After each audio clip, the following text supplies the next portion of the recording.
A state without nationality, and that may sound strange, but for some, it's a reality. People in Israel cannot be documented as being Israeli. And as RT's Poll of the Year discovers, a united national identity could be an important step towards ending discrimination in the country. The US has Uncle Sam, Russia has the bear, France has Marianne, and Israel has a question mark. If nothing else, it's weird. In France, you're French. In the United States, you're American. In South Africa, you're South African. But here, in Israel, you cannot be registered as Israeli. Under Israeli law, you can come from Moscow and demand to be registered nationality Russian, but you cannot demand to be registered nationality Israeli. It's a totally absurd situation. In Israel's population registry, there are 135 recognized nations. People are listed as Jew, Arab, Druze, and more, but never as Israeli. And most seem okay with that.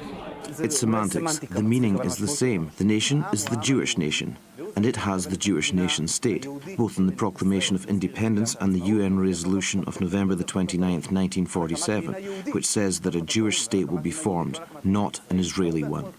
If a person was to be identified as Israeli in the National Registry, it would challenge the claim that Israel is a Jewish country, something the Supreme Court is aware of, as is Uri Avneri and a group of Israelis petitioning for change. Under all these laws, Jewish citizen has different rights from an Arab citizen.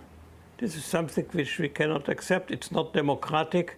We want the state to belong to the Israelis, all Israelis. But for now, the Supreme Court has dismissed the case, leaving the debate on what is an Israeli open. For years, it was Srulik, created by one of the country's greatest caricaturists, Karnil Gadosh, better known as Dosh. But Srulik is clearly Jewish. He came up with a young man because Israel was still a young state, and slowly he created the new Israeli. Dosh dealt more with the issue what happened with our neighbors, Palestinians included, but they weren't part of the character. Like the registry, Srulik lives in a world where culture, faith and history are more defining than one's present. And by all accounts, it's likely to remain that way, at least for the nearest future. An Israel without Israelis. Paul Islier, RT, Holon.